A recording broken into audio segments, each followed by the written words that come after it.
देश के कई हिस्सों दे विच लगातार मौसम खराब है ते मीह काफी ज्यादा तेज है। पहाड़ा तो लेके मैदानी इलाकों तक बुरा हाल नजर आ रहा है। अगले 3 दिनों तक भारी मीह का अलर्ट भी जारी हो चुका है। अत दी गर्मी तो बाद मौसम ने इकोदम अपना मिजाज बदल लिया। देश के कई हिस्से ने जिथे कि लगातार तेज बारिश हो रही है। पहाड़ा तो लेके मैदानी इलाके तक बुरा हाल नजर आ रहा है। अगले 3 दिनों तक मौसम विभाग ने भारी मीह का अलर्ट भी जारी किया है। तो हिमाचल प्रदेश की गल करिए, इत्थे भी लगातार मीह जारी है। हिमाचल दे विच 24 जून नूं मॉनसून ने दस्तक दे दी सी। प्रदेश दे विच हुण तक 135% बदल बरसे ने। भारी मीह ते लैंडस्लाइड के कारण 80 सड़कों ते आवाजाही बंद हुई है। हिमाचल दे विच भारी मीह के कारण 164 करोड़ की संपत्ति का हुण तक नुकसान हो चुका है। प्रदेश दे विच हुण तक 15 लोगों की मौत हुई है। 24 लोग जख्मी दसे जा रहे हैं।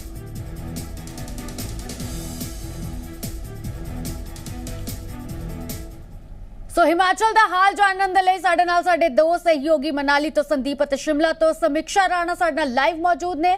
सब तो पहला रुख करदा है शिमला दा। समीक्षा, अगर शिमला की बात की जाए, मौसम विभाग का क्या कहना है? ऐसा मौसम कब तक यूं ही जारी रहेगा?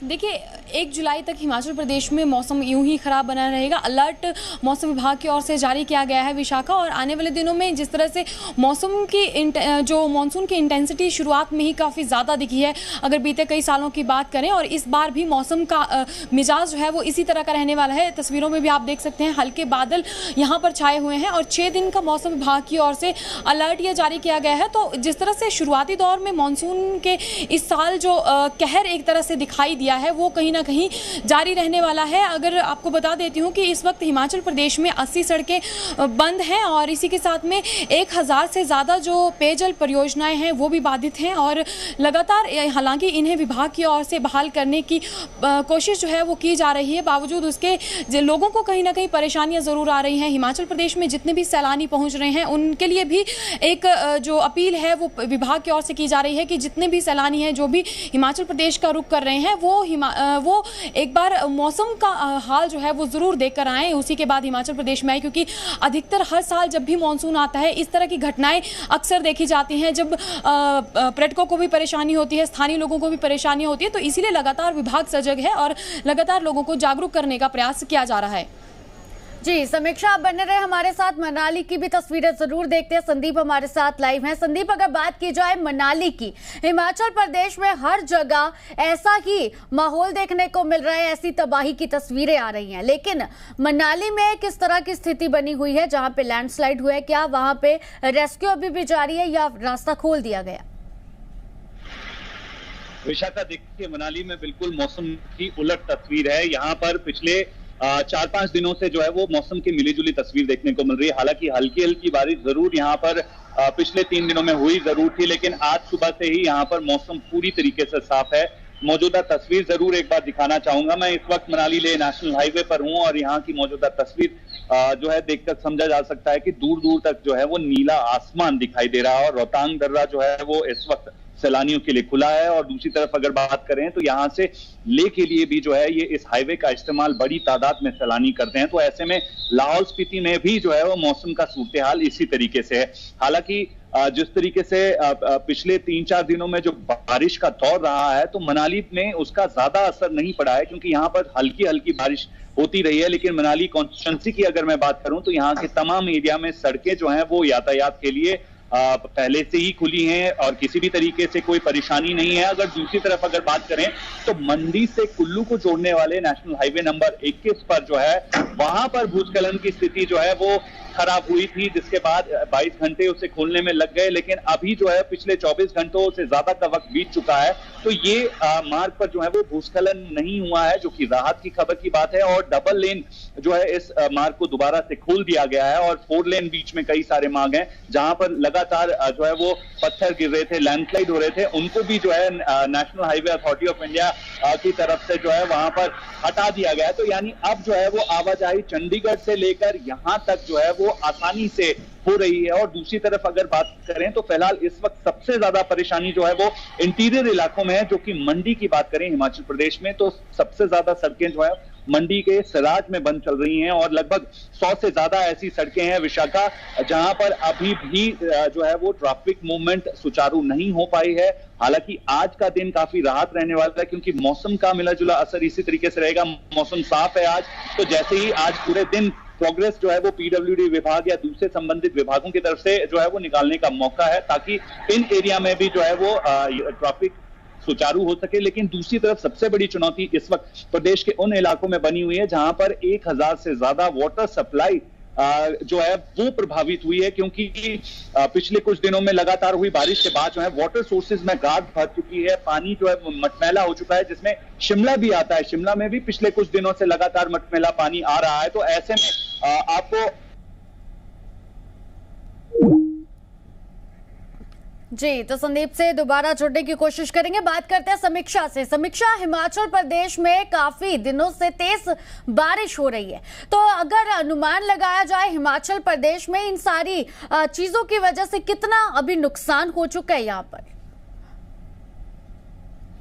विशाखा 164 करोड़ के आसपास का नुकसान इस वक्त हिमाचल प्रदेश को हो चुका है। हालांकि मानसून की दस्तक 24 जून को ही हिमाचल प्रदेश में आंकी जा रही है, जिसके बाद लगातार हिमाचल प्रदेश में बारिश का दौर जो है वो जारी है। लोगों को कहीं ना कहीं परेशानियां जरूर हो रही हैं। 164 करोड़ की संपत्ति का हिमाचल प्रदेश को नुकसान हो चुका है। विशाखा, जिस तरह से हिमाचल प्रदेश का जो इस साल का वेदर रहा है वो बिल्कुल ही अलग कहीं ना कहीं दिखाई दिया है, क्योंकि जब जनवरी की शुरुआत हुई उस समय हिमाचल प्रदेश में जिस तरह से बर्फबारी देखी जाती है वो नहीं हुई। जिसके बाद फरवरी माह में टेम्परेचर काफी ज्यादा इंक्रीज कर गए, मार्च महीने में भी टेम्परेचर इंक्रीज रहे और अप्रैल के बाद जो है वो बारिशों का दौर लगातार हिमाचल प्रदेश में जारी है।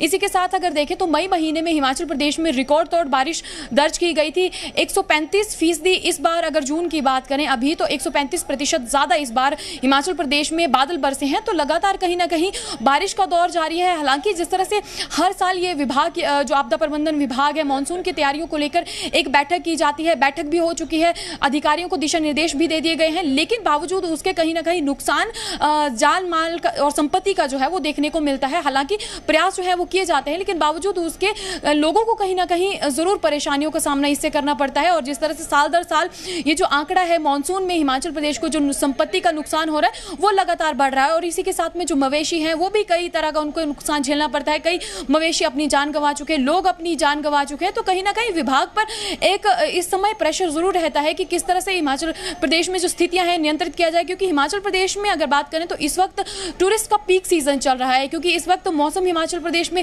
बेहतर दिखाई देता है। इसलिए लगातार पर्यटक जो है सैलानी हिमाचल प्रदेश का रुख करते हैं। उनके लिए भी पर्यटन विभाग की ओर से हिदायत ये जारी की गई है, अपील ये की जा रही है कि हिमाचल प्रदेश आने से पहले एक बार मौसम का अपडेट जरूर लें, उसके बाद ही हिमाचल प्रदेश आए। तो लगातार इस तरह का जो हिमाचल प्रदेश में स्थिति है वो देखी जा रही है। हर विभाग अपनी ओर से प्रयास कर रहा है। हालांकि आज जिस तरह से आप तस्वीरों में भी देख पा रहे हैं कि हल्की धूप और बादल जो हैं वो छाए हुए हैं। तो प्रदेश में जो 1 जुलाई तक मौसम खराब रहने का अलर्ट जारी किया गया है, तो अब देखना होगा कि किस तरह का रहने वाला है, क्योंकि अधिकतर सड़कें बंद है। हालांकि अगर पिछले 2 दिन पहले देखें तो 300 सड़कें हिमाचल प्रदेश में बाधित थी, लेकिन अभी की अगर बात करें तो 80 सड़कें जो है वो सिर्फ बंद है। और विभाग आज जो है वो कहीं ना कहीं इन सड़कों को बहाल करने की एक अच्छी समय जो है वो देख सकते हैं, क्योंकि बारिश इस वक्त कम है, बारिश की संभावना भी कम पूरे दिन आज जताई जा रही है। तो ऐसे में जो जितनी भी सड़कें हैं और जो पेयजल परियोजनाएं बाधित हुई हैं उन्हें ठीक करने का एक अच्छा मौका है। और इसी के साथ में जिस तरह से पानी की समस्या सबसे ज्यादा इस वक्त हो जाती है, मानसून की जैसे ही बारिशें शुरू होती हैं उसके बाद से लगातार जो पेयजल परियोजनाएं हैं वो प्रभावित होती हैं और इसी के साथ में मटमैला पानी लोगों को मिलता है। तो ऐसे में आज जिस तरह से मौसम दिखाई दे रहा है, तो ऐसे में ये प्रतीत होता है कि जो विभाग हैं वो आज ठीक रूप से कार्य करने में सक्षम होंगे और आज जितनी भी पेयजल परियोजनाएं हैं, सड़कें हैं, उन्हें बहाल करने की कोशिश जरूर की जाएगी। जी ठीक है, समीक्षा बने रहे हमारे साथ। मनाली से संदीप से बात करेंगे। संदीप, हिमाचल प्रदेश में जिस तरह से ये आपदाएं हो रही हैं उसकी वजह से काफी लोगों के घरों को भी नुकसान पहुंचा है, काफी लोगों को अपनी जान भी गंवानी पड़ी है, लेकिन प्रशासन उनके लिए क्या ऐसा कदम उठा रहा है? मुआवजा देने की बात की गई है, उन लोगों को आर्थिक मदद दी जा रही है प्रशासन की तरफ से? विशाखा, देखिए हर साल जो है वो मानसून में करोड़ों रुपए का नुकसान जो है ये बरसात करती है और ऐसे में पिछले 5 सालों में लगातार जो है वो 8,000 करोड़ रुपए से ज्यादा की नुकसान हो चुका है। तो ऐसे में जो है फिलहाल पिछले जो है 3 दिनों में जो जबरदस्त तरीके से बारिश का कहर बरपा है, कई सारे लोगों के घरों को नुकसान हुआ है, निजी संपत्तियों को नुकसान हुआ है। हालांकि सरकारी मुआवजा जो है वो प्रशासन की तरफ से फौरी तौर पर जरूर दिया जाता रहा है, लेकिन बहुत सारी ऐसी लोकेशंस हैं जहां पर परमानेंट सॉल्यूशन का जो है वो इनर लोग आज भी कर रहे हैं, जिनमें हाईवे सबसे ज्यादा आते हैं। और दूसरी तरफ अगर बात करें तो फ्लड जोन वाले जो नदी नाले हैं, वहां पर जो रिहाइश इलाके हैं, तो उन इलाकों में जितने भी डैमेज एरिया हैं, जो हर साल बरसात जो है उन इलाकों को जो है वो डैमेज करती है, लेकिन वहां पर जो है सिर्फ टेम्परेरी तौर पर हर साल जो है कामकाज होता है, लेकिन परमानेंट सोल्यूशन नहीं होता है, जिसकी वजह से जो ये नुकसान का आंकड़ा जो है वो लगातार बढ़ता जा रहा है। इसी के चलते जो है 2021-22 के फाइनेंशियल ईयर की अगर बात करें तो उस दौरान भी मॉनसून में जो है वो लगभग 1,500 करोड़ रुपए से ज्यादा का नुकसान जो है वो निजी संपत्ति और सरकारी संपत्ति का हिमाचल प्रदेश में हो चुका है। यही सिलसिला अगर पिछले 5 साल में देखें तो 500 करोड़, 800 करोड़, 700 करोड़, 300 करोड़, तो आप समझ सकते हैं कि हिमाचल प्रदेश को जो है वो मॉनसून कितना नुकसान देता है। लेकिन इस नुकसान को कम कैसे किया जाए, उस पर सरकार को विचार करने की जरूरत है। जी संदीप, आपका बहुत बहुत शुक्रिया। समीक्षा, आपका भी बहुत बहुत धन्यवाद।